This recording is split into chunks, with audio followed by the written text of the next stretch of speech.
Yes, my friends, now let us start with the next part of our chapter, Levy of GST, where we are talking about the third P. Friends, we have clearly discussed that when you are talking about levy of GST, how many P's are there? There are totally 6 P's. In total, you have 3 P's plus 3 P's. The first 3 P's are product, process, and place. And the next 3 P's are price, percentage, and person. These 3 P's will be discussing in different chapters. Price will be discussing in a chapter called as valuation.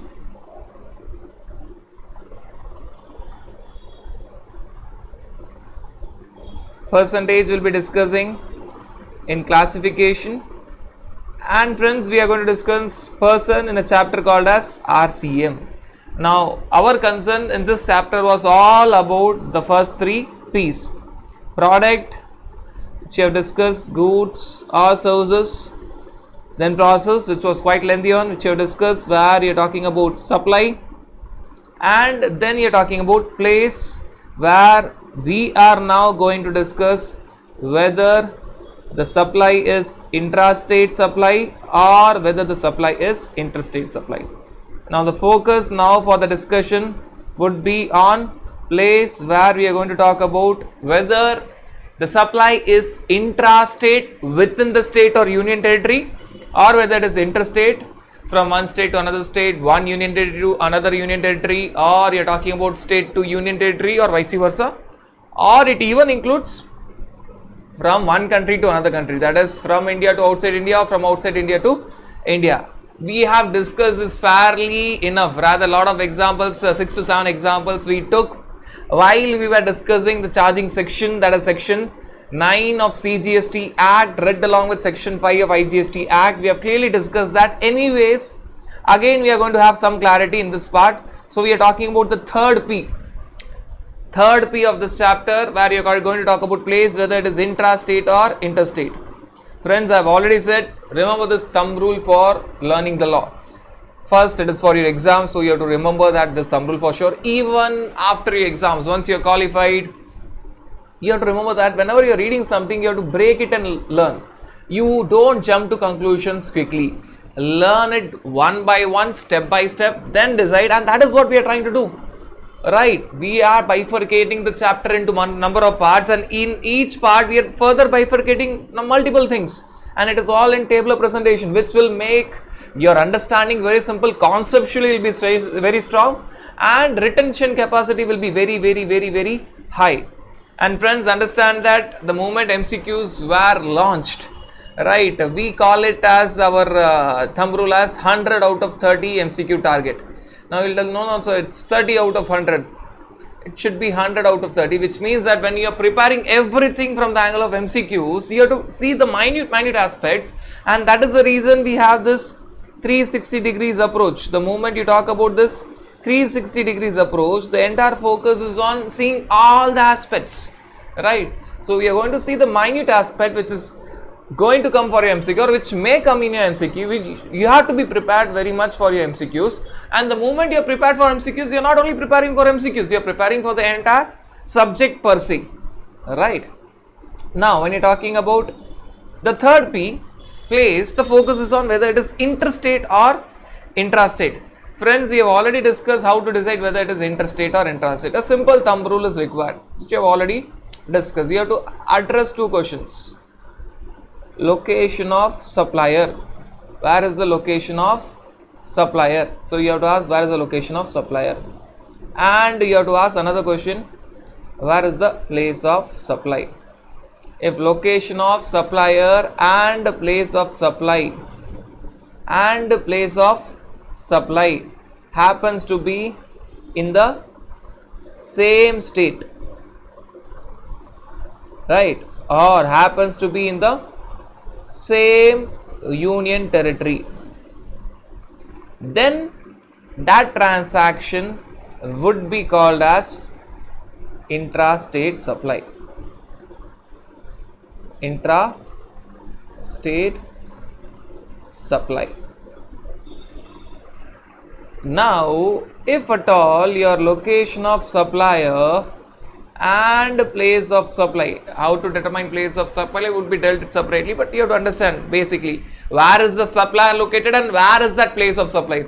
Friends, we have discussed in our earlier topic GST in India when we were discussing about Article 269A, clearly discussing that Article 269A tells that there are certain aspects. To be very specific, there are two aspects: distribution of revenue between the union and the states, and when you talk about place of supply matters, that would be determined only by Parliament, which means that would be dealt specifically only in IGST Act, right?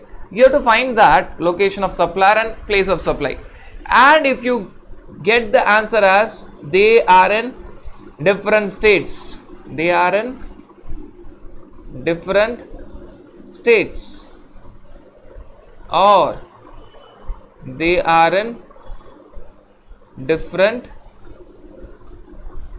union territories, then it is interstate supply. Now, when I tell the statement they are in different states or they are in different union territories, it also means that one state and one union territory, even that is very much possible. But another important aspect of this particular interstate supply is, even if you are talking about import or even if you are talking about export, whether you are talking about import of goods or import of services, export of goods or export of services, even that happens to be your interstate supply, even that is interstate supply. Now understand that when you talk about import of goods, specifically import of goods will attract import duty, which is equal to BCD plus SWS plus IGST. So one of the component of customs duty when you talk about import of goods will be IGST. Import of services, import of services will have only IGST. For services you don't have Customs Act, so import of services will have only IGST.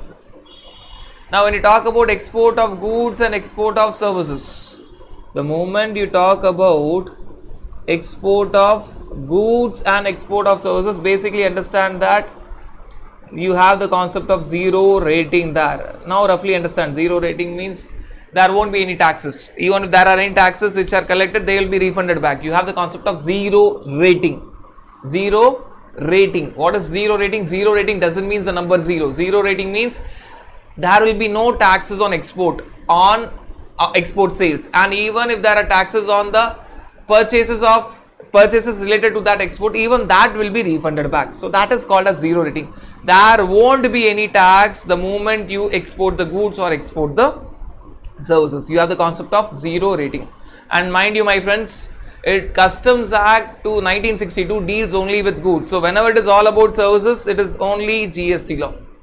Whenever you talk about services, it is only and only GST law. So import of goods, when you talk about import of goods, you talk about Customs Act read along with GST Act. When you talk about import of services, you only talk about GST Act, that is IGST Act to be specific. Whenever you talk about export of goods, you have to see Customs Act and GST Act. Whenever you talk about export of services, you have to see only GST Act. So that you have to remember for sure. Why? Customs law deals with import of goods and export of goods. It deals only with goods, and that too it deals only with import of goods and export of goods. So when you talk about import of goods and export of goods, along with Customs Act, you are required to see even GST law. Right, like we have discussed right from the beginning that when you are importing the goods, it is actually customs duty or import duty. The breakup of that is BCD, SWS and IGST. That IGST comes from your IGST Act. So that you have to remember, my friends. And whenever you talk about export of goods also, it is Customs Act read along with GST law. Import of goods, Customs Act read along with GST law. Export of goods, again it is Customs Act read along with GST law. But when you talk about import of services, it is only GST law, to be very specific, IGST Act. And when you talk about export of services, again the concern matter is only GST law, that is, to be very specific, IGST Act. So whenever I have used the term GST law here for import and export, that law is specifically IGST Act, because import and export are always interstate. They are always interstate, right? Though reality is it is from one country to another country, but technically you call it as interstate, correct? So that you have to understand very clearly. Now coming back here, the same thing is mentioned here. Exactly the same thing that you discussed is mentioned here. If the location of the supplier and the place of supply is there in the same state or same union territory, then you have, if it is in the same state, CGST, SGST. If it is in same union territory, CGST plus UT, And if the location of the supplier and the place of supply are located in two different states or two different union territory or a state and union territory, it is IGST. It is IGST. And we have, in addition to that, we have discussed that whenever you talk about export, whether it is of goods or services, import, whether it is of goods or services, it is always IGST. One important point that we have discussed here, again I'll repeat at the cost of repetition, which is because it is very important. Import, export. Let us first focus only on import. Import of goods, Customs Act along with IGST Act, IGST. Import of services, only IGST Act. There is no customs. Services will not be covered by Customs Act. Export of goods, Customs Act along with IGST Act 2017. Export of services, it is not covered by Customs Act. So export of services, only concern matter is IGST Act, that we have discussed here specifically. And to be very specific, whenever you are talking about export, whether it is of goods or services, you have the concept of zero rating. Remember my friends, zero rating does not mean zero. No. Zero is a percentage which you are going to call it as exempted. Zero rating is an advanced concept where you move beyond exempted, and rather will be dealing that in very specific manner when you are going to discuss ITC chapter and few other chapters as well. We will be discussing in length zero rating.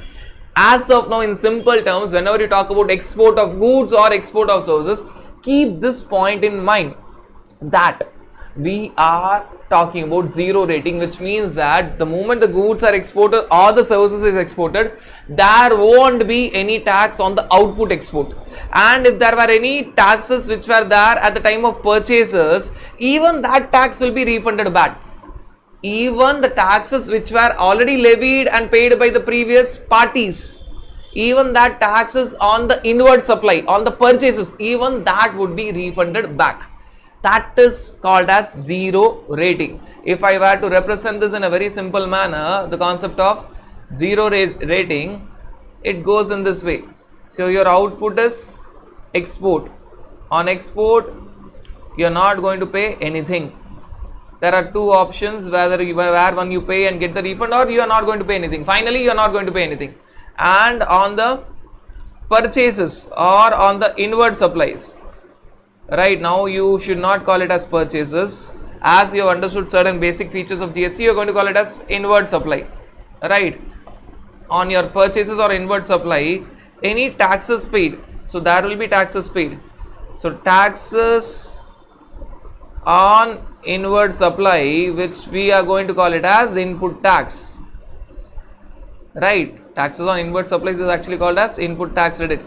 Even this input tax credit would be refunded. As far as your output tax is concerned, what happens with your output tax? Friends, what happens with your output tax? Your output tax on export, which is technically IGST, would not be there. Either you will not be paying, rather you have two options for export, either don't pay or pay and get the refund. So you have finally the concept of not having any IGST. That is the concept of zero rating. This is in a very summarized manner, as and when we take the concept of zero rating in length, we'll be discussing the ifs and buts associated with zero rating. As of now, in simple language, see, always whenever you are discussing concepts, first understand a general concept. Then we can add upon the general concept as many points as we can once we are very clear with the general concept. So general concept of export is zero rating. Now roughly what is meant by zero rating? Output export, outward supply of export, don't have any tax, IGST, don't pay or pay and get the refund. And if you're talking about taxes which were there at the time of inward supply on which you've taken IDC, take the refund of that as well. So that is the concept of that entire line. You don't have taxes in the entire line. Taxes on the inward supply are also given back, and taxes on the outward supply you don't have. So entire line or the entire chain is tax free. Whenever the entire chain, when I tell entire chain, it is both the inward supply end, purchases end, and outward supply end, your output export end. The entire chain is tax free, and that is exactly what is meant by zero rating, roughly, right? We'll have ifs and buts attached to it later when we are discussing the concept in specific. Now, there is another special point when you talk about special economic zone. Supply of goods and services to special economic zone, or supply of goods and services by special economic zone, that is also by default treated as interstate supply. See, the thumb rule is for intrastate supply, interstate supplies. The thumb rule for intrastate supply is quite simple. Within the same state, intrastate supply CGST plus SGST. Within the same union territory, again intrastate supply CGST plus UTGST. One state to another state, interstate supply IGST. One union territory to another union territory, interstate supply IGST. From a state to union territory or union territory to state, interstate supply IGST. Very clear. But they have certain special cases where by default it will be treated as IGST. One such a case we have already discussed. When you talk about import of goods and services, by default it is IGST. Export of goods and services, by default it is IGST. That we have discussed in length. Rather, you have to just remember this point. When it is about services, import and export, it is only IGST Act. Goods, import and export, it is Customs Act read along with IGST Act 2017. That you have to remember. Now you are talking about special economic zone. Now before we take up special economic zone, you have to understand the base meaning of special economic zone. Only then we can discuss about special economic zone, and thereby it will make sense. Now, when India wanted to promote exports, I am talking about a long time back, I am talking about a scenario in early 1990s, right? So what was happening at that point of time? They were only few people were exporting the goods. Import was always there, but only few people were there who were exporting the goods, and export of services was also limited at that point of time. Service sector was not evolved in early 1990s. I am not trying to tell that service sector was not that, but it was not evolved to that extent as it is today, right? Now when you talk about that scenario, what they thought, okay, how to make sure that we focus on export more. First of all, under the leadership of Manmohan Singh, they brought out liberalization policy, where they made sure that now import and export can be made free. When I am telling free, it is not free, of course, without any restrictions. You don't require special licenses, etc. It was now operating under the simple license, open general license, which means that you have I code, please import and export goods without any further restrictions, unless otherwise certain items where we tell that you have to get special licenses. Before that, you had to get separate licenses, etc. There are a lot of documentation processes, and under the leadership of Manmohan Singh, then they thought of liberalization policy, and we were there having foreign exchange deficit. So what we did, we thought of exporting more, and in order to promote export, various schemes were launched, right? So one of the scheme was introduction of 100% export oriented units, and another such scheme was opening of special economic zones. Opening of special economic zone. We are going to discuss about both, and we are going to have questions on both, right? Now understand that 100% export oriented units, I am not telling that that happened immediately after 1993. After 1993, slow by slow, step by step, we thought of many aspects, many changes were there in foreign trade policy, and slow by slow, as a nation, we evolved with respect to global market, right? Then we had certain, at one point of time, we had something called as 100% export oriented units, which is even that today, and we had something called a special economic zone, for which we had a special act called a Special Economic Zone Act 2005, which we still have today. Now, what are the key differences where you have talk about your EOU and SEZ? First point, 100% export oriented units are governed under foreign trade policy, which comes once in every 5 years. Whereas special economic zone, you have a special act called as Special Economic Zone Act 2005. That is the first difference. Now, second difference, these 100% export oriented units, they are not area specific. They are not area specific, which means that you can operate as 100% export oriented units under foreign trade policy without any specification of area. You need not be there in a particular area. They are not area specific, right? You need not be in a particular area. Whereas Special Economic Zone Act 2005, it is area specific. You have to operate in a specific area. There will be a special economic zone notified. In that area, you have to work. Only in that notified area, you have to work. It is area specific. You'll understand why it is area specific.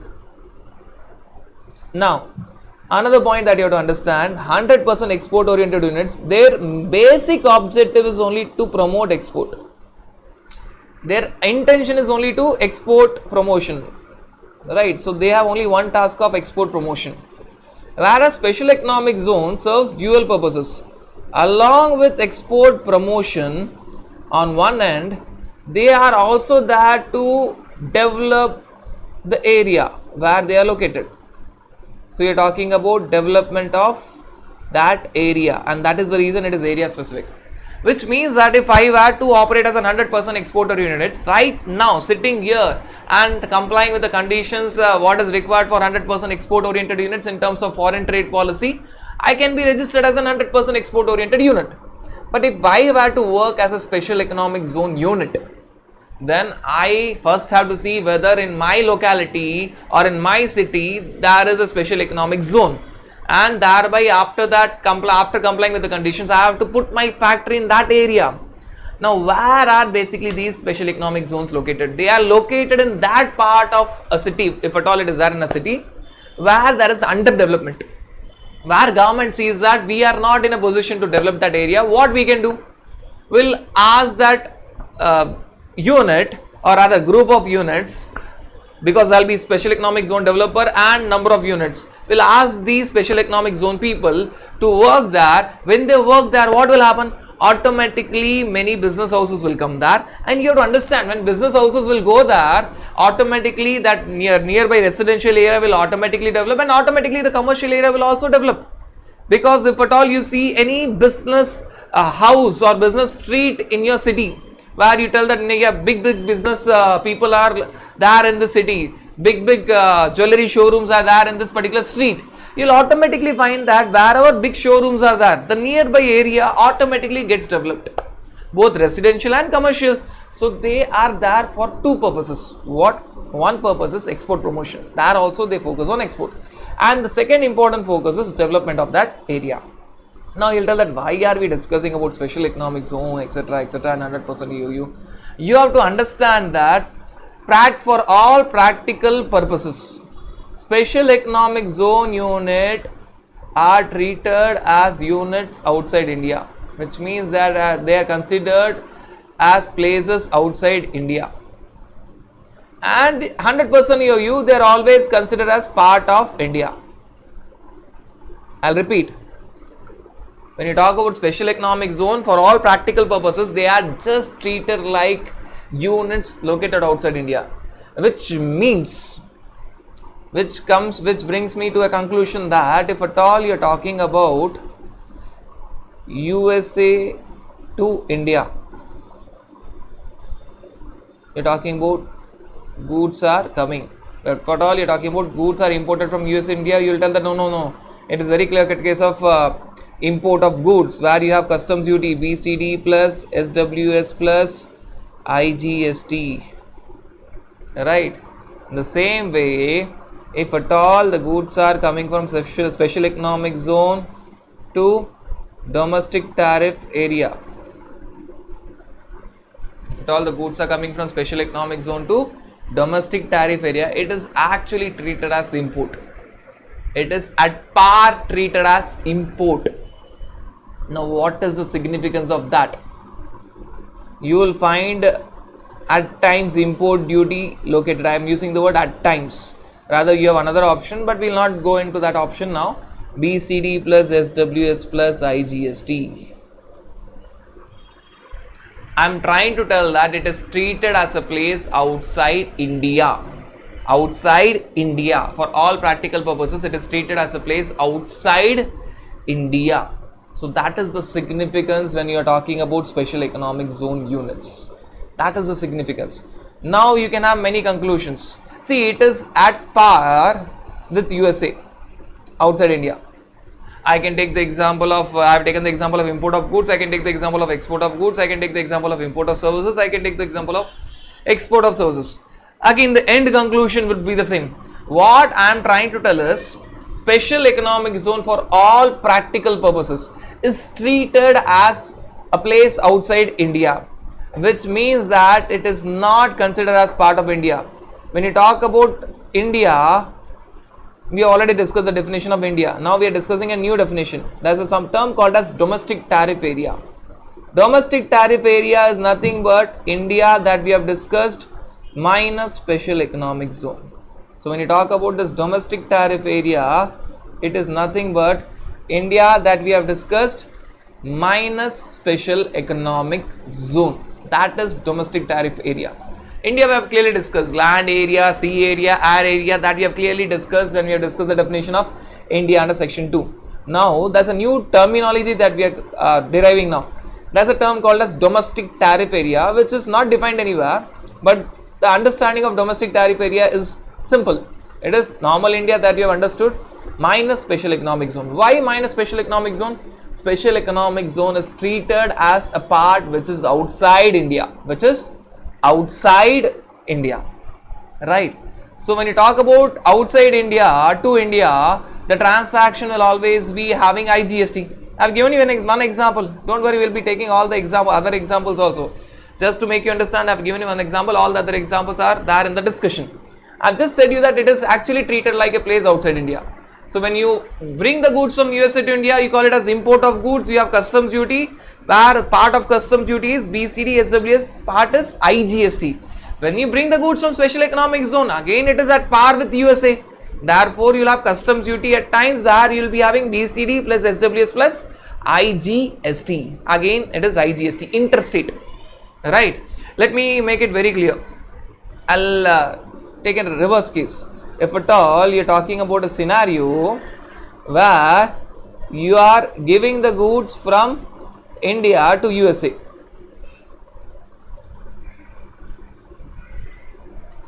I will take example of services, as we have already taken the example of goods. We are going to discuss goods, services, all the permutation combinations. Just for understanding purposes, we have taken this example. India to USA, it is export of services. Export of services is covered by IGST Act. Obviously, zero rating would apply. I am not denying that. But understand that zero rating is at the next level. We are discussing only levy. So, as far as levy is concerned, IGST is there. Whether or not you are going to pay, that is a separate matter. And that is the importance of levy chapter. Levy, we are only talking about whether tax is being levied. Whether tax is attracted. Whether or not you are paying tax is a separate matter. Right, so we have discussed export. Now you will tell no, just now we have discussed that exports are zero rated. I am not denying that fact. Export of goods, export of services are zero rated. But whether levy is there, yes, IGST levy would be there, very much there.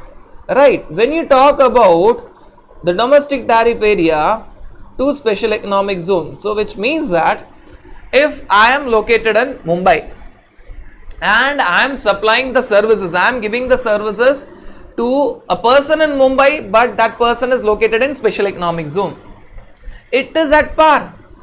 Again, it will be IGST. So, both these cases are treated at par, very much at par. It is taken as interstate supply. Though we are talking about a scenario where you are talking about domestic tariff area, I am the supplier in Mumbai and my recipient special economic zone is also there in Mumbai, but that transaction is interstate supply, right? So whenever you talk about special economic zone, you have to understand this simple concept, that special economic zone, for all practical purposes, special economic zone is treated as a place outside India. Rather, we have a new terminology that we have derived now, that's something called as domestic tariff area, which is equal to India minus special economic zone. We have to understand certain concepts in a simple mathematical formula.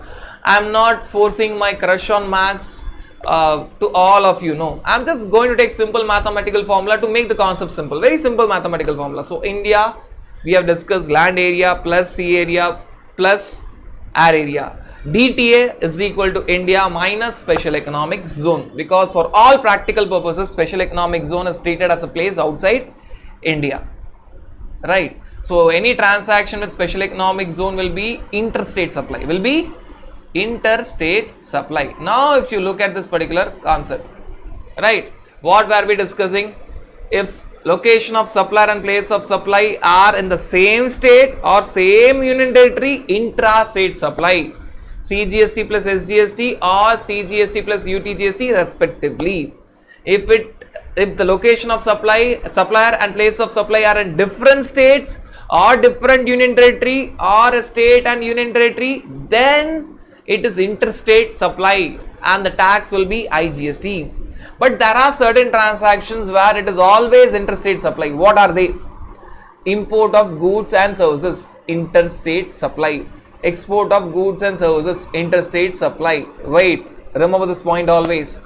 Import of goods and export of goods are covered by two acts, Customs Act 1962 read along with IGST Act 2017, whereas import of services and export of services are covered only by one act, IGST Act 2017, because when it is about services, Customs Act does not touches that.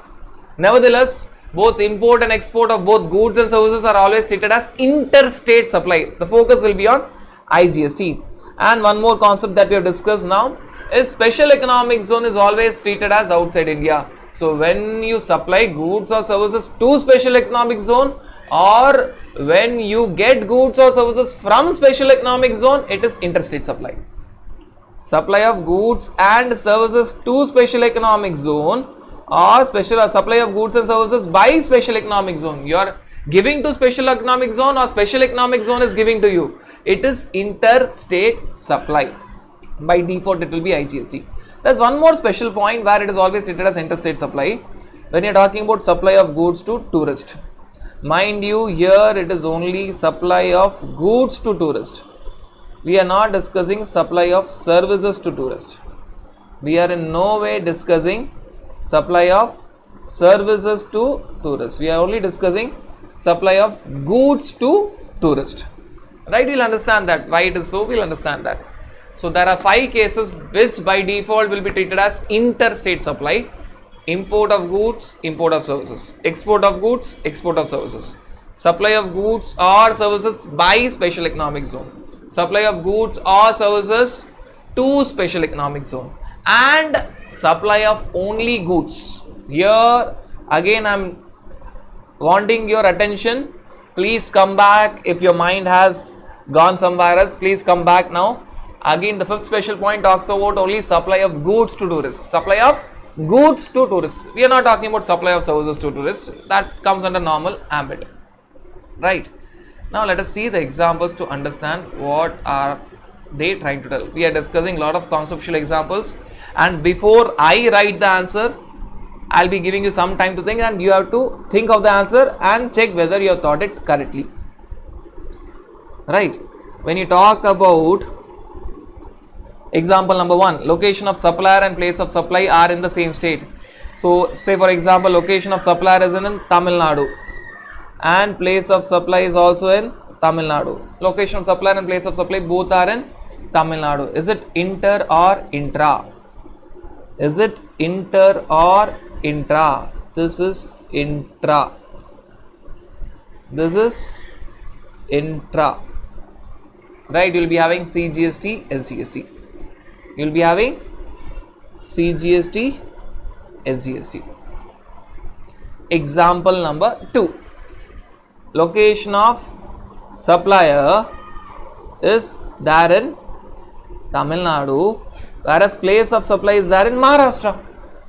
Location of supplier is there in Tamil Nadu, whereas place of supply which you have to find using IGST Act is there in Maharashtra. Now is it inter or intra? Now it is inter, where you will be having IGST. The tax will be IGST.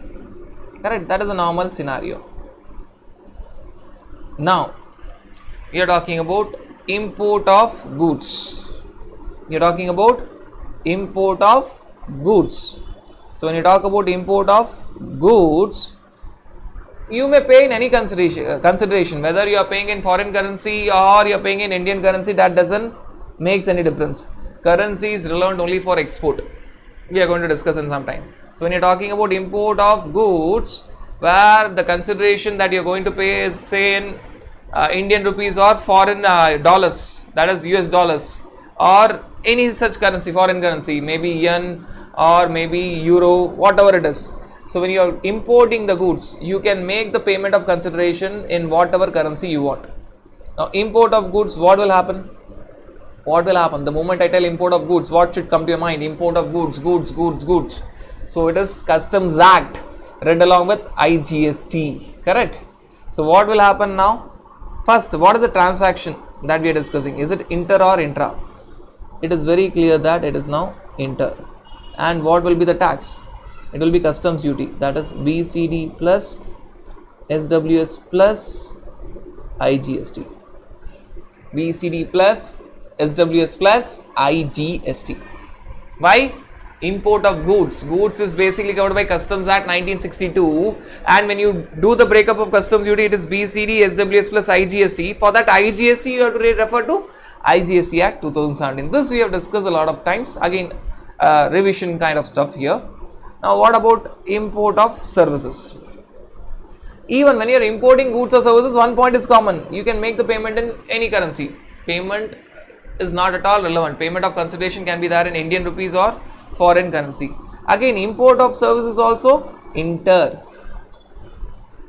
It is also inter, and you are going to pay IGST, and you are going to pay IGST. Why no customs? Because you are talking about services. It is implied. You are talking about services where you are not going to focus on Customs Act, because on services you don't have Customs Act. Customs Act 1962 is only applicable for goods. So, import of services where the payment is made in any currency, whether Indian rupees or foreign currency. First of all, it is interstate supply and the tax will be IGST. Now, there's one special point that I want to highlight here. When you are importing goods, this customs duty is paid by the importer, that is buyer. Customs duty is paid by the importer, that is buyer, right? And when you are importing the services, again IGST is paid by the importer of services, and technically it is called as RCM. RCM. Why RCM? My friends, we have discussed in our earlier discussion that normally when you are talking about payment of taxes, payment of GST to the government is always made by the supplier, which means that if at all I am supplying the services to you, who has to pay GST? I'll charge say 10,000 plus GST from you, correct? And I'll pay GST to the government. So, I will take 10,000 plus GST from you, and out of that GST I'll pay to the government. Say for example, GST is at 18%. So, I'll collect 10,000 plus 1,800 from you, totally 11,800, and I'll pay 1,800 to the government. That is forward charge mechanism, because supplier has to pay to the government. I am responsible to pay to the government. Government will not ask you why you have not paid GST to Vishal Jain. Government is not going to ask you that. That make it very clear. Now, when you talk about reverse charge mechanism, when I am supplying services to you and suppose it is covered by RCM, I will collect only my 10,000 rupees because I am not responsible to pay GST to the government. So, my duty will be to collect only 10,000 rupees from you, and you are required to pay GST, say for example 18%, that is 1,800 to the government. which means that recipient, you guys are paying GST to the government, which is called as reverse charge mechanism. Reverse charge mechanism. Friends, we have already discussed that in our early discussion. Now again we are discussing it, and we'll be discussing about it in length in a chapter called as RCM. So as of now, have very base concept clear. Alright, don't try to understand all aspects of RCM now itself. I'm just talking about a normal example. We'll be taking the same example again when we are discussing the chapter of reverse charge mechanism. It's a simple concept. Normally GST is to be paid by supplier to government. Supplier will collect price plus GST from the recipient, and supplier will pay GST to the government. It is called as forward charge mechanism. Under reverse charge mechanism, what will happen? Supplier will collect only his price. He is not going to collect GST because he is not required to pay GST to the government. Recipient from his own pocket has to pay GST to the government. So recipient paying to the government, recipient paying GST to the government is called as reverse charge mechanism, my friends. Now understand the logic. All the points or all the aspects which are covered under reverse charge mechanism has got some rational logic. If at all I am importing services, say from Donald Trump, right, and GST is applicable, import of services GST is applicable, correct? It's very clear that on import of services GST is applicable. Can government ask Donald Trump to pay GST? Actually, he's outside India. Government cannot have any control on him. Therefore, government tells that, okay, if import of services done by you, we cannot catch hold of Donald Trump from whom you have imported services. So we cannot catch hold of him. Why not you pay GST to us? So that is the concept of reverse charge mechanism, right? So I'm just adding a special point to it. Otherwise, the focus was only on interstate or intrastate. Whether it is import of goods, it is interstate. Whether it is import of service, it is interstate. But special point, import of goods will have customs duty applicable, which is BCD, SWS plus IGST, normal customs duty. Special customs duties we are not discussing. Normal customs duties BCD plus social welfare surcharge, basic customs duty BCD plus social welfare surcharge SWS plus IGST, integrated GST, right? That will be paid by the importer.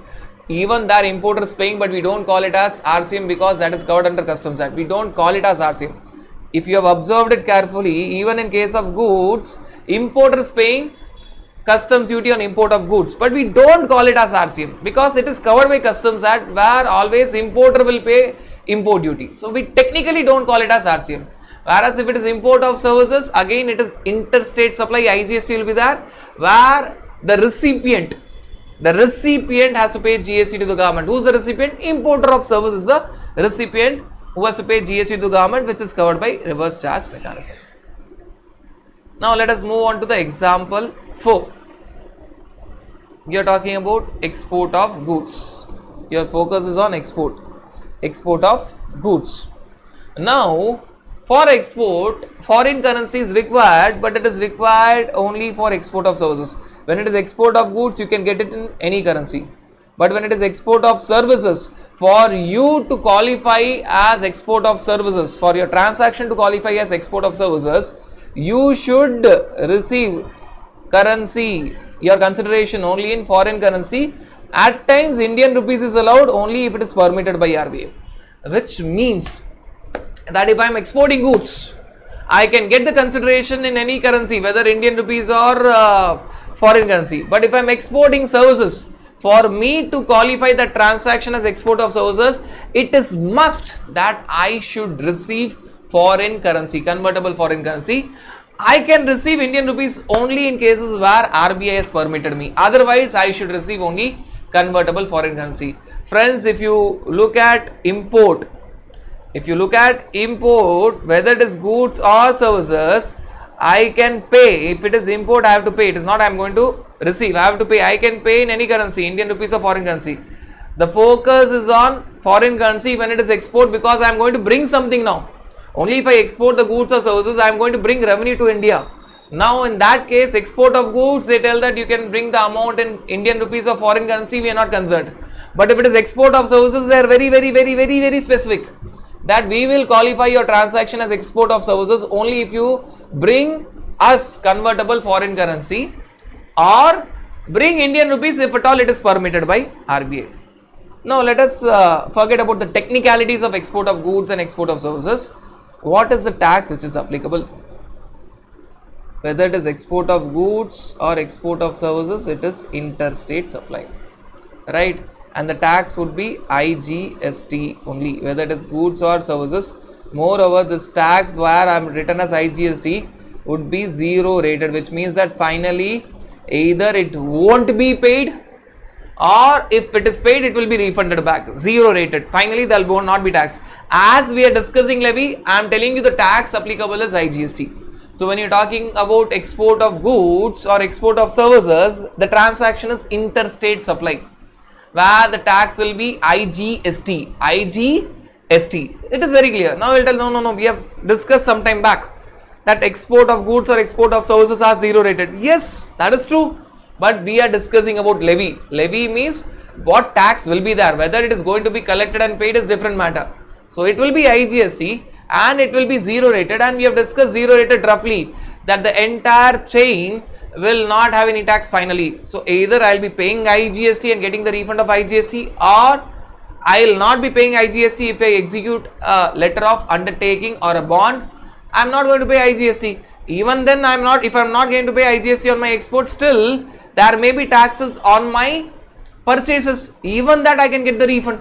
To put in a very simple manner, the entire chain, right, starting from my purchases to sales, there won't be any tax, right? Starting from my purchases to sales, there won't be any tax.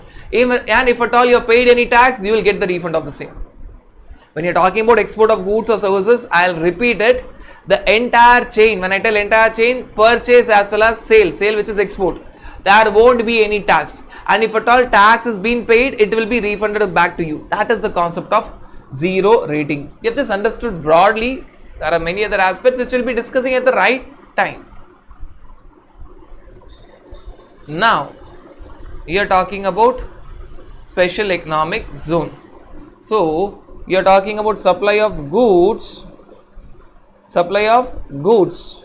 by special economic zone to domestic tariff area. By special economic zone to domestic tariff area, they may be in the same state or different state.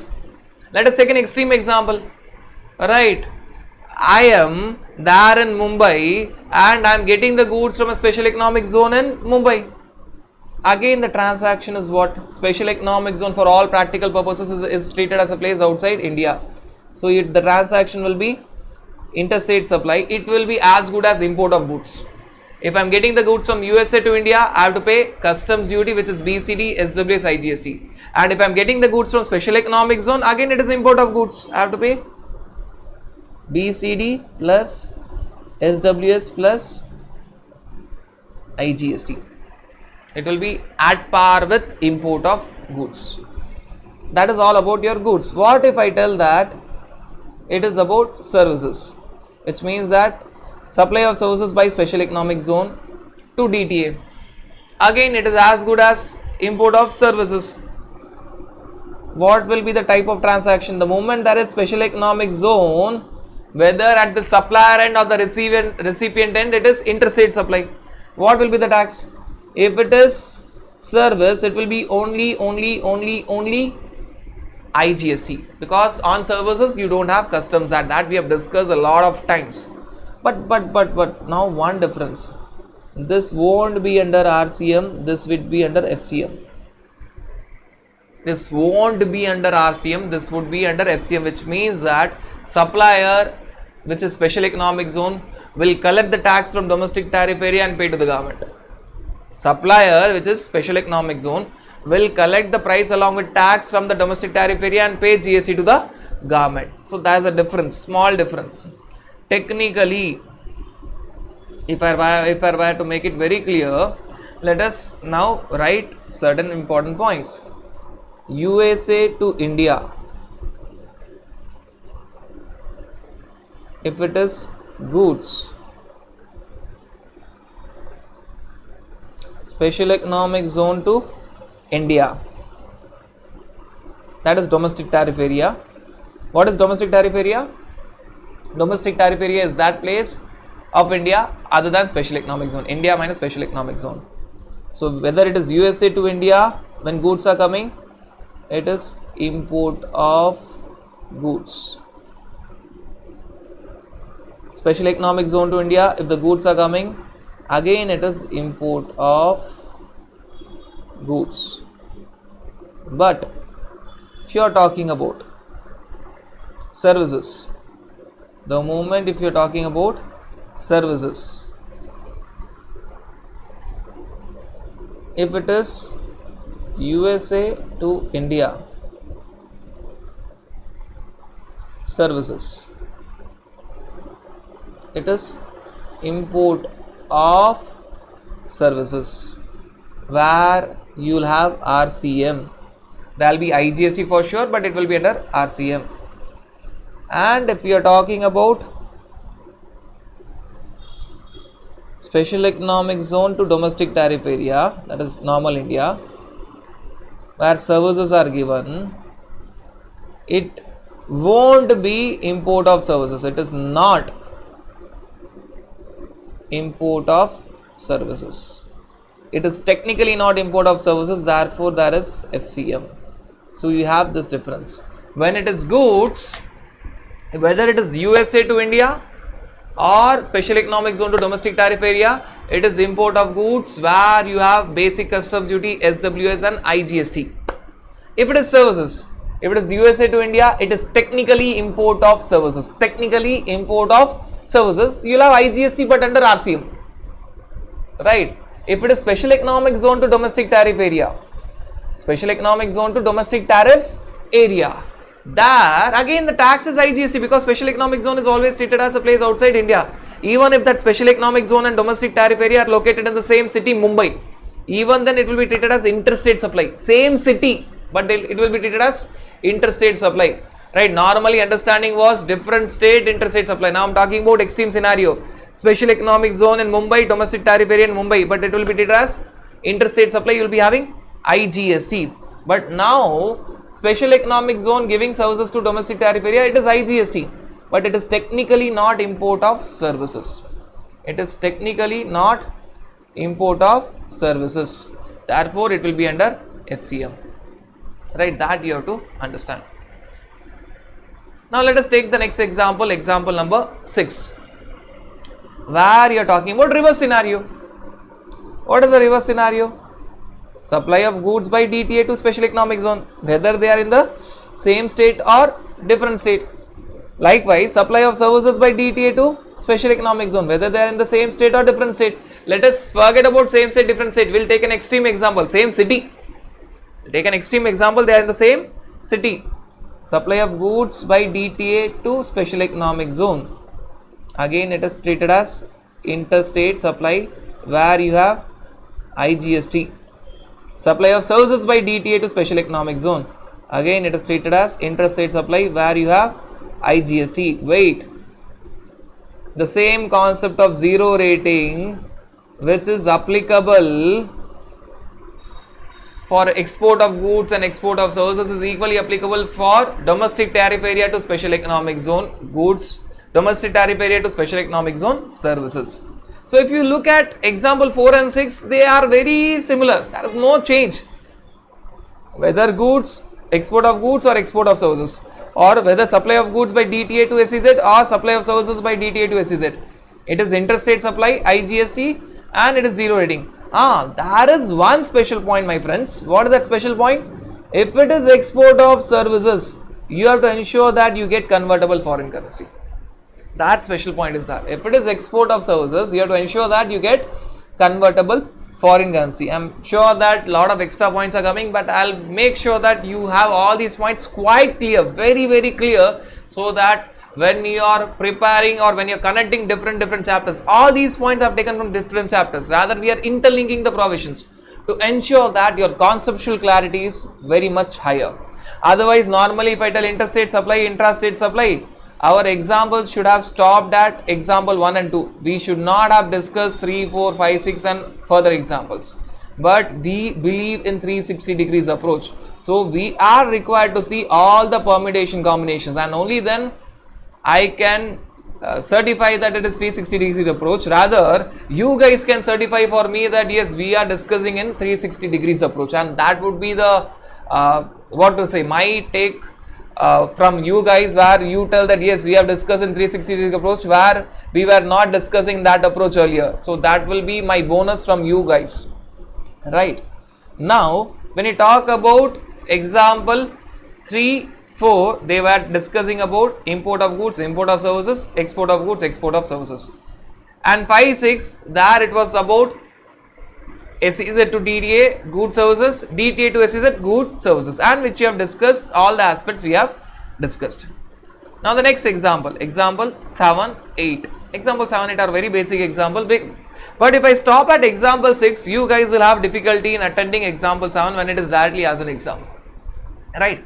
See, understand that it is very simple for a question paper setter to give questions, so tricky questions, that you guys go and fall inside the trap and you feel that you have written the correct answer where the reality may not be the same.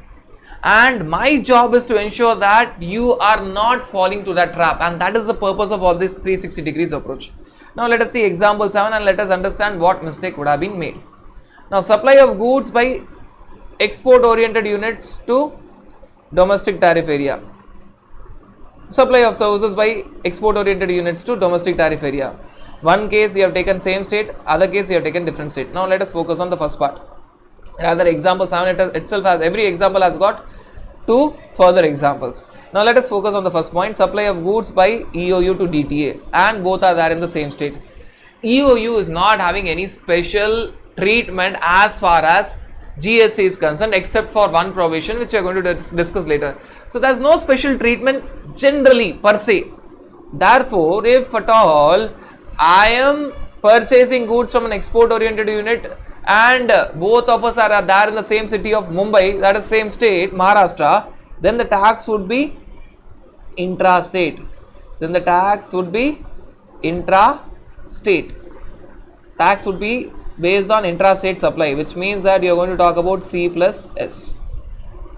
Till now, the understanding of many examples are only IGST. Now, suddenly you have C plus S, because you have to see whether EOU and DTA are there in the same state. If they are there in the same state, the tax would be C plus S.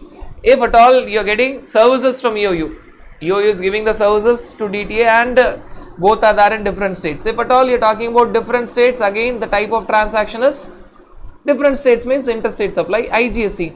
See, it becomes a very normal example, basic example, where you decide based on whether it is in the same state or different state. Likewise, if I reverse it, reverse means we are talking about now supply of goods is by DTA to EOU. Now I am supplying goods to EOU and assume that myself and EOU are located in the same state. If we guys are located in the same state, obviously it is a normal transaction. As far as EOU is concerned, you are not going to give any special treatment. If it is in the same state, C plus S, that is intra-state supply.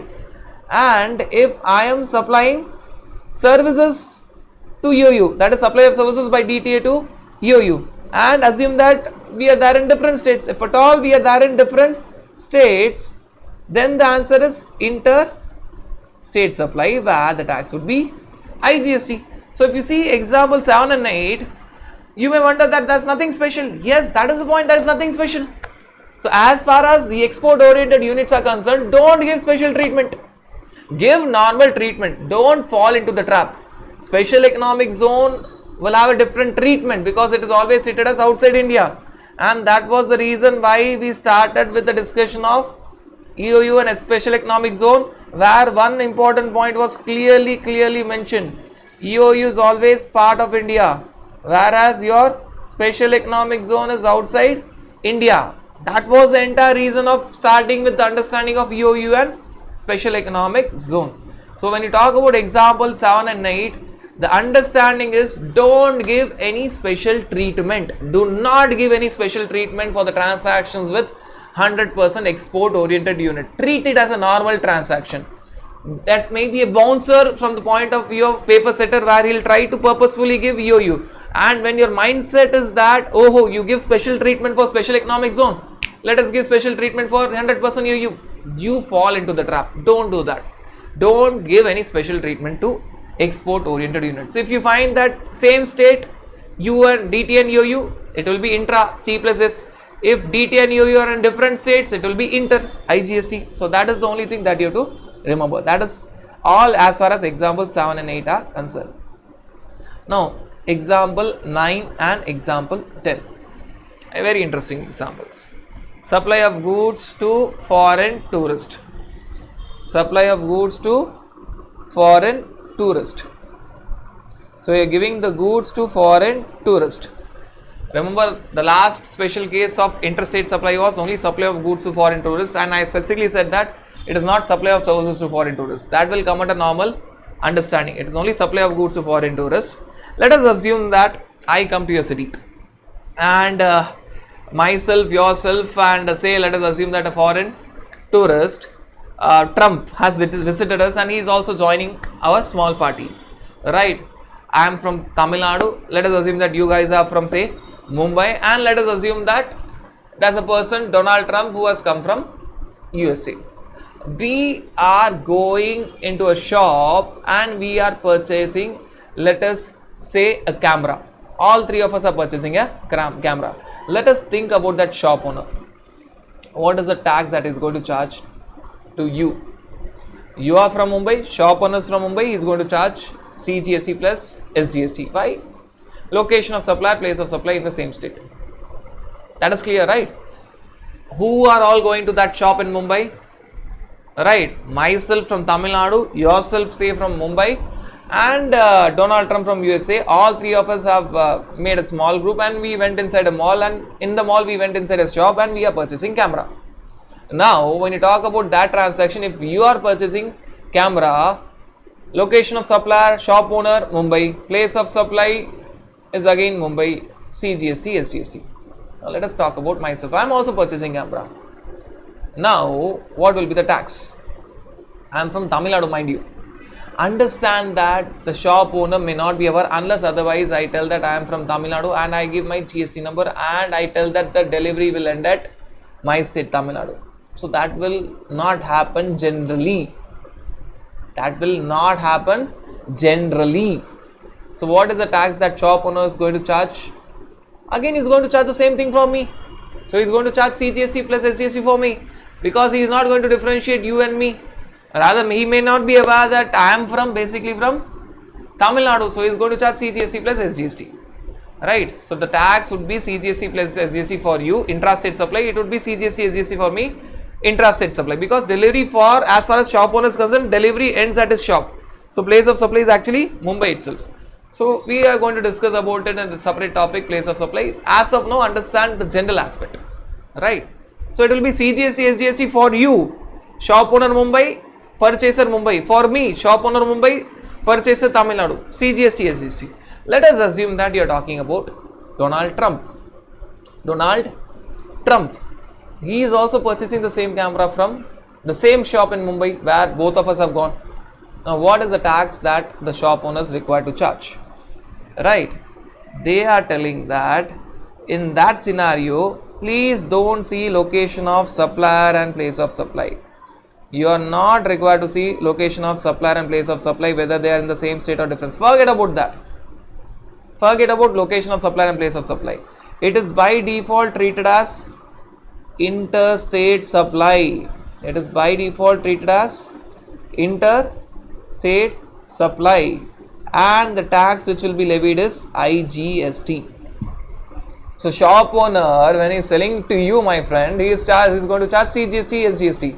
Even when he is selling to me, who happens to be from Tamil Nadu, he is going to charge CGST plus SGST, because he is not aware that I am from Tamil Nadu. Unless otherwise I give the details and I give my GST number, he is going to charge CGST and SGST. But the shop owner, when he is giving the same camera to Donald Trump, he is required to charge IGST. It is not what he is going to charge. He is required to charge IGST. The law puts an obligation on the shop owner to charge IGST. Now, obviously, my friends will tell that how come shop owner knows that he is a foreign tourist? That's the definition of foreign tourist, and which is there in Customs Act, which tells in a very simple way, which means that his stay in India is not for more than 6 months. Normally, that's the definition. The summary of the definition is very simple. He is not staying for more than 6 months in India. That is the definition of foreign tourist. Now, how come he knows whether that person is staying for more than 6 months or less than 6 months? That is the first question to be addressed. Second, how come that shop owner will know, seeing the face and deciding whether he is a foreign tourist or not? In that perspective, The shop owner might even treat a person from within India looking at his face telling that you are a foreigner, which does happens, which is very sorry, but a very sorry state, but it does happens at times, right? You decide or you judge people by seeing their faces. That should never happen, but law assumes that you should know that he is a foreign tourist. It is very difficult. But law tells that if you are supplying goods to a foreign tourist, forget about location of supply, place of supply, you are required to charge IGST. Though it is not so rational, not so logical, but law tells that it is IGST. Now I will tell you the logic of that particular provision. Now, if at all you are talking about the shop owner in Mumbai, selling the goods to foreign tourist, they tell that he has to charge IGST. Now it is very difficult for you guys to digest the fact that how come shop owner will know that he is a foreign tourist, and moreover when you have an extra point for foreign tourist telling that it should be the stay in India should be for less than 6 months. How that person will know that he is a foreign person, and that too how the shop owner will know that whether he has stayed for more than 6 months or less than 6 months, right? But law presumes that the shop owner is required to charge IGST. Let us take the discussion further and let us understand why it is so. When the foreign tourist is going outside India to his own country, let us assume that he is going back to USA. Trump came inside India, he purchased the camera. So what did the shop owner charge? The shop owner charged say 50,000 plus GST from Trump, and the shop owner paid GST to the government. Right, so that GST was IGST. When the foreign tourist is going outside India, right, he can show that goods, camera in our example, along with the tax invoice, where IGST was charged, and if he does that, he'll get the refund of IGST. My friends, they want to make this refund of IGST simple, and that is the reason they tell that if you are giving the goods to foreign tourists, you are required to charge IGST. That refund of IGST is discussed in a provision called as section 54. But nevertheless, what is the rationale for having IGST on supply of goods to foreign tourists? So that when the foreign tourist is going outside India, he will show the goods which he has purchased from the shop along with the tax invoice of that item, and government will give back the refund to him in his pocket. He will get the refund of IGST back from the government. What did the shop owner do when he sold camera to Donald Trump? Shop owner charged 50,000 plus IGST from Donald Trump, and shop owner paid IGST to the government. And when Donald Trump was going back to USA, he will show the camera that he has purchased along with the invoice which is there of the shop owner charging IGST, and the government will process the refund. Now, why we have discussed this, though it was a subject matter of refund? Understand that normally shop owner, even when he is selling camera to Donald Trump, he will charge CGST, SGST. I am talking about the practical side. Don't write that in exam. I am talking about the practical side. He will charge CGST, SGST because he will not know that he is a foreign tourist, and even government will never come to know that the shop owner has sold to a foreign tourist. It is not possible. See, don't tell that nothing is impossible, because impossible itself tells I am possible. Please, that is only for motivation purposes. There are a lot of things which are actually impossible. It is not possible for the government to know that the shop owner sold to a foreign tourist. Even if that shop is having CCTV camera, I know that few students or few friends are thinking that no, the shop is there. How come government know that the person who came inside and went outside taking the camera was a foreign tourist? Even if government tells that he is a foreigner, we have approved, but how come government tell that he has stayed in India for more than 6 months or less than 6 months? You cannot trace it, right? It's not at all possible. So that argument is gone. So even when the shop owner is selling the goods to a foreign person, he will charge only CGST, SGST. If the foreign tourist is aware of this provision, that if he is taking the goods back to his country, and if he shows the proof that the goods are taken back to his country, because when the goods are taken outside India, India does not have any right of tax. Remember friends, GST is destination based consumption tax. When the goods are going back to USA, India does not have any right to tax it, and that was the reason why exports are zero rated. Right? We have discussed very clearly some time back that exports are zero rated. What is the logic? when goods are exported outside India, export of goods or export of services, even when the services are exported outside India, the destination is not India, the destination is some other country. India cannot have tax, and that is the reason of zero rating.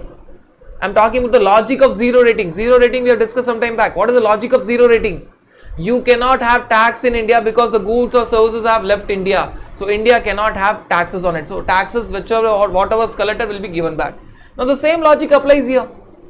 Though the shop owner directly did not export, but he gave to Donald Trump, and Donald Trump, when he was leaving outside India to his own country, say USA, he took that goods outside. So India does not have any right to have taxes on those goods.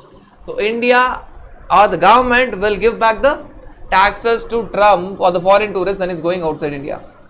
Now, practical side is the shop owner will charge CGST, SGST even to a foreign tourist at the time of selling of goods. But if the foreign tourist is aware of the provision that if at all I am purchasing something from within India, and if I show that goods along with invoice while departing from India, I'll get the refund of taxes. Then the foreign tourist will tell the shop owner that I am a foreign tourist. Now Trump has to tell the shop owner that I am a foreign tourist, please charge IGST. Only if you charge IGST when I am going back to my country along with the goods and tax invoice, I'll get back the refund of IGST. Now you will tell now why if CGST, SGST was charged, whether refund was possible? Very much possible. But then there are two governments involved, central government and state government. As you already discussed, IGST for the time being will go to the pocket of central government. It does not entirely belong to central government, but for the time being will go to the pocket of central government. It is easier to process the refund claim. That is the entire logic. So if I were to tell only this point, that supply of goods to foreign tourists is always interstate supply IGST, you will sleep tonight thinking that why it is IGST. And how come shop owner will know that he is a foreign tourist? Now I have explained the logic of why it is IGST, because you have to start from the understanding that if he is going outside India, if the foreign tourist is going outside India with the goods along with him, he will get the refund of that particular tax. So understanding the refund concept first, then taking it back, reverse engineering, you will understand that why shop owner is required to charge IGST. And we have also discussed the practical side of it, how it actually works. Right. Now the last point, supply of services to foreign tourist. Supply of services to foreign tourist. If location of supplier and place of supplier in the same state, it will be intra. Now for services to foreign tourists, no special treatment, normal.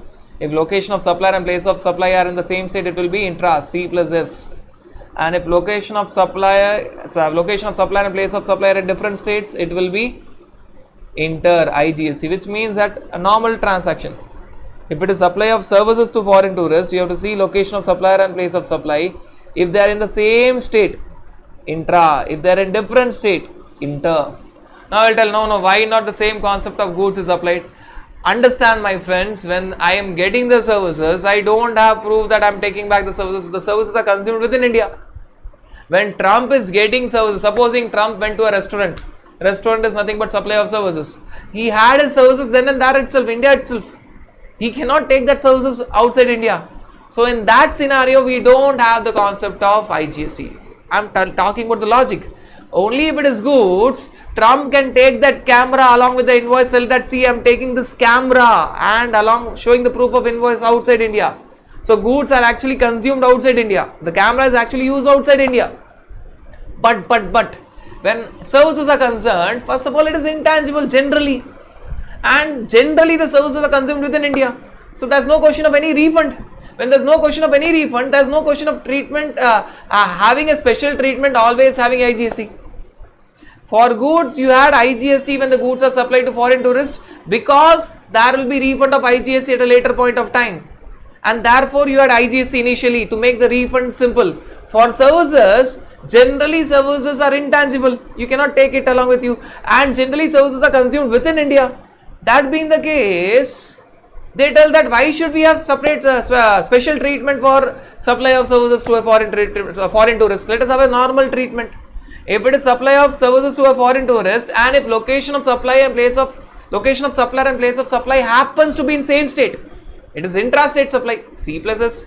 And if it is supply of services to a foreign tourist where location of supplier and place of supply are in different states, please charge IGST. It is a normal treatment. There is no special treatment. Special treatment was there. We had special treatment only for supply of goods to foreign tourists. You don't have special treatment. You have normal treatment for supply of services to foreign tourists. Friends, we have discussed this with the logic. I have not just said the answer, I have explained the logic also. Now if you see all these 10 examples, believe me my friends, any question of interstate supply or intrastate supply, you know all the ifs and buts. There are no other possibilities. All the permutation combinations, we have discussed it here itself. There are no other possibilities. Therefore, you are very clear with the concept of place, interstate or intrastate. If you look at all these 10 examples and if you tell that no, I want to understand this interstate supply and intrastate supply. If you look at all these 10 examples, right, you will be having much clarity, rather the most clarity that anyone can have with respect to interstate supply and intrastate supply. All the permutation combinations relating to interstate supply and intrastate supply are covered in all these examples. That is 360 degrees approach. Friends, I do understand that we have spent a lot of time only while discussing interstate supply or intrastate supply. Understand that this is going to save a lot of time in our future discussion or further discussion, and understand that you are thoroughly clear with all the concepts. So keep that in mind. Time consumption may be more in the initial discussion, but as we go ahead, you will find the concepts are automatically falling in place, and that will make the understanding simple, and even time consumption will be very less at a later point of time while your revision, second revision, even when you are talking about exam day revision. Why that? Even when you are talking about completion of syllabus. So as and when we go ahead, we have discussed about many things. We have discussed about import of goods services, export of goods services, special economic zone, EOU, foreign tourists, which were actually to be discussed at a later point of time. I wanted to interlink the provisions, and that is the beauty of law. When you interlink, you have more clarity, and will be interlinking only to the extent possible. I know the intake that you guys can have, so I'll be only giving you that much at that point of time, and certain aspects which we have not discussed will be discussing at the right place. That is all about the third P of levy, section 9 of CGST Act, read along with section 5 of IGST Act, where we are talking about place, where the focus was on interstate or intrastate supply.